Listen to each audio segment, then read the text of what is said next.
오늘 운동은 오버헤드 프레스, 스쿼트 이렇게 두 가지 했습니다. 오늘 스쿼트는 지난번보다 계속 하던 것보다 무게 범위를 조금 더 올리고 그리고 반복수도 조금 줄였습니다. 5개에서 7개 정도씩 가져갔는데 오늘 제일 무겁게 한 중량이 180이었습니다. 근데 180이 꽤 가볍게 느껴졌던 것 같습니다. 힘도 잘 써지고 자세에 대한 합도 잘 맞고 그리고 몸에 힘도 잘 빠지고 제가 스쿼트 자세에 대한 깨달음을 조금 더 얻은 게 있어서 제가 기존에 특히 허리를 하도 많이 다쳤었으니까 스쿼트를 하다가 그로 인해서 몸에 힘이 많이 들어갔던 게 요즘에 허리 컨디션도 좋아지고 자세에 대한 힘 빼는 이런 큐들도 많이 확립이 돼서 조금씩 더 가벼워지는 것 같습니다. 다리도 근육도 차오르고 계속해서 요즘에 잘 안 올랐던 스쿼트 중량을 다시 올려보도록 하겠습니다. 전보다는 훨씬 더 많이 들 수 있을 것 같다라는 자신감이 생기는 요즘인 것 같습니다. 자, 오늘 할 이야기는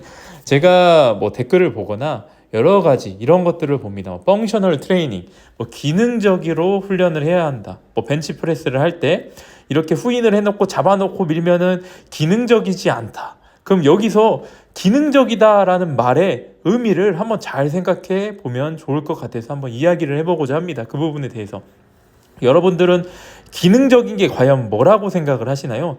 제가 생각하기에 기능적인 몸은 더 강한 폭발력도 되고 달리기도 잘하고 점프도 잘하고 펀치도 세게 때리고 다리에 스쿼트도 무겁게 들 수 있고 벤치프레스도 무겁게 들 수 있고 데드리프트, 오버헤드 프레스도 무겁게 들 수 있는 물론 목적에 따라 다르긴 하지만 역도 선수가 어떻게 보면 저는 굉장히 기능적인 사람들이다 라고 생각을 합니다. 또는 달리기가 취미이신 분들은 달리기를 잘하는 게 기능적인 것이라고 생각을 합니다. 근데 많은 분들이 그냥 단순히 협응을 많이 하면 어떤 동작에 있을 때 협응을 많이 하면 그게 기능적이라고 생각하시는 분들이 계신 것 같습니다. 그럼 과연 그게 기능적일까라고 우리 다시 한번 생각해 볼 필요가 있는 것 같습니다. 예를 들어서 복싱 선수가 펀치를 칠 때 팔에 힘을 빼고 몸으로만 세게 빵빵빵 칩니다.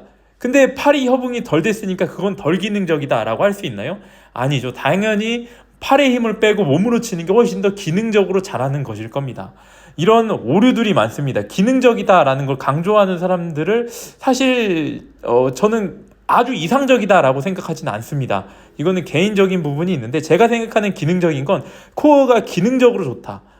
기능적인 몸은 고중량 스쿼트를 할 수 있고 고중량 데드리프트를 할 수 있고 고중량 벤치프레스, 오버헤드 프레스 또는 점프, 인상, 용상을 할 수 있는 몸이 저는 기능적인 몸이라고 생각을 합니다. 흔히들 이런 이야기도 많이 들어보셨을 겁니다. 코어가 어디가 약해져 있다고. 그래서 거기를 강화시키기 위해서 특정 운동을 해야 된다고. 근데 그 스쿼트를 200 이상 할 수 있는 사람한테 이런 이야기를 하는 걸 봤습니다. 근데 어느 정도는 맞습니다. 예를 들어서 200 이상을 할 수 있어도 몸통을 잡아놓는 이런 합을 100% 모르는 사람은 힘으로 200을 드는 사람은 분명 어딘가를 더 강화시키면 조금 더 효율적으로 200을 들 수 있을 겁니다. 하지만 제가 느낀 거는 어느 쪽을 더 강화시킨다라는 개념보다 그런 분들은 자세에 대한 깨달음을 많이 못 느껴서 아직 100% 자세에 대한 깨달음을 못 느낀 거지 또 다른 방법을 통해서 또 다른 코어 운동을 통해서 고중량 스쿼트를 할 수 있게 되는 게 아니라고 생각을 합니다. 물론 어떤 특정한 동작들로 인해서 몸통을 안정화시키는 깨달음을 얻을 수도 있겠지만 저는 그걸로 깨달음을 얻는 게 아니라 그걸 하는 방법을 알았기 때문에 깨달음을 얻는 거지 그런 방식으로 예를 들어서 스쿼트 200, 데드 200보다 더 강한 코어 운동은 저는 없다고 생각을 하는데 플랭크를 한다거나 또 뭔가 특별한 할로우 포지션 이런 것들로 코어가 강해진다고 생각하지 않습니다. 그런 깨달음을 통해서 이제 스쿼트 데드리프트를 올바른 자세로 하게 되면 더더욱 시너지가 생겨서 코어가 더 세질 겁니다. 그래서 여러분들도 너무 기능적이다 이런 거에 현혹되지 마시고 여러분들이 하는 게 맞는 겁니다. 하지만 효율적으로 해야 합니다. 저도 지금 몸통을 요즘에 훨씬 더 안정감을 느끼고 크게 몸통에 신경을 안 쓰더라도 몸이 잠기는 느낌을 받는데 그것 또한 제가 코어가 세진 게 아니라 원래 있던 거를 잘 쓰는 겁니다. 어떻게 하는지 효율적으로 몸통에 얻는 느낌을 깨달았기 때문에 특별한 보조 운동으로 한 게 아닙니다. 그래서 여러분들도 분명 훨씬 더 효율적이게 몸에 얻는 방법이 있고 호흡으로 복압을 더 안정적이게 잡는 방법이 있습니다.